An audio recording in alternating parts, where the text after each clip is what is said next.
NT Ramarao గారి జయంతి మనందరం చాలా ఘనంగా జరుగుతుంది. చాలా ఘనంగా జరుపుకుంటున్నాం. వారి ఆత్మకు శాంతి చేకూరాలని నేను కోరుకుంటున్నాను. ఇప్పుడు డోర్నకల్ ఎన్టీఆర్ అభిమాన సంఘం. Thank you. ఇక్కడికి వచ్చేసిన మన ఎన్టీఆర్ అభిమానులందరికీ మరియు పత్రికా విలేకరులందరికీ నా హృదయపూర్వక ధన్యవాదాలు.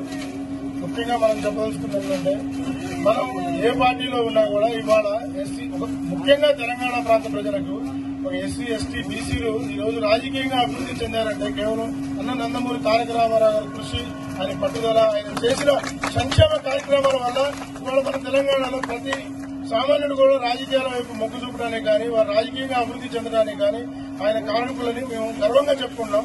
అదేవిధంగా డోర్నకల్ ప్రాంతంలో విగ్రహం లేనప్పుడు కీర్తిశేషులు మన గురువు గారైన కాళ్ళూరు బాబు గారి ఆధ్వర్యంలో ఇక్కడ ఈ విగ్రహాన్ని ఏర్పాటు చేసుకుని ఎన్నో కష్టాల పడి కూడా ఈ విగ్రహాన్ని ఆయన ఆధ్వర్యంలో నిర్వహించుకొని ఇక్కడ ప్రతిష్ఠించుకోవడం జరిగింది. ఆ రోజున బాబు గారు రాహుల్ ఏరే గారిని వారిని అడగానే వారి ఈ స్థలం దానం చేసినందుకు మేము గొప్పగా వారికి అభినందనలు చెప్పుకుంటూ ఆ రోజు చంద్రబాబు గారి ఆధ్వర్యంలో భద్రయ్య గారికి ఇక్కడ ఇదే ప్రాంతంలో సన్మానం చేయడం కూడా జరిగింది. అదేవిధంగా ఆయన కృషిని పట్టుదలని మేమందరం ముందుకు తీసుకుని పోతూ ఎన్టీఆర్ వర్ధంతి కానీ జయంతి కార్యక్రమాలు కానీ ఇక్కడ విజయవంతంగా మా ఫ్రెండ్ సర్కిల్ అందరూ ఆధ్వర్యంలో రామకృష్ణ గారు, శ్రీరంశీని గారు, మన చైర్మన్ మాధవ్ గారు వీళ్ళందరూ ఆధ్వర్యంలో ప్రతి సంవత్సరం కార్యక్రమం నిర్వహించుకోవడం జరుగుతుంది. ఇదే విధంగా దీన్ని ముందుకు కొనసాగించుకుంటూ పోతూ ఇక ముందు నుంచి కూడా కొనసాగించి పేదల పక్షాన్ని నిలబడతామని మేమందరం తెలియపరచుకుంటూ ఈ అవకాశం ఇచ్చిన అందరికీ ధన్యవాదాలు చెప్పుకుంటున్నాం. మేమందరము 6 నెలలు ఈ యొక్క విగ్రహానికి నిర్మించడానికి అందరము 6 నెలలు కష్టపడి ఈ యొక్క విగ్రహాన్ని ఆ రోజు చంద్రబాబు పాదయాత్రలో భాగంగా ప్రతిష్ఠ చేసుకోవడం జరిగింది. ఆ రోజు అప్పటి నుంచి వాస్తవంగా ఎన్టీఆర్ అభిమానులమైన కొన్ని అనివార్య కారణాల వల్ల కొన్ని సందర్భాల్లో మేము ఇక్కడ పార్టిసిపేట్ చేయలేకపోయాం.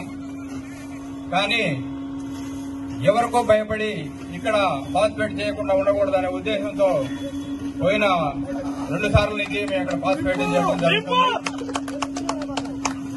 ఈ యొక్క విగ్రహాన్ని నిర్మించడానికి అప్పుడు తాలూరు బాబు గారి ఆధ్వర్యంలో మోహన్రావు గారిని ఫస్ట్ స్థలం మేము కూడా అందరం కలిసి స్థలం ఇవ్వాలని అడగడం జరిగింది. సరే అడగంగానే మోహన్రావు గారు ఈ స్థలాన్ని ఇవ్వడం చాలా గొప్ప విషయం అని చెప్తూ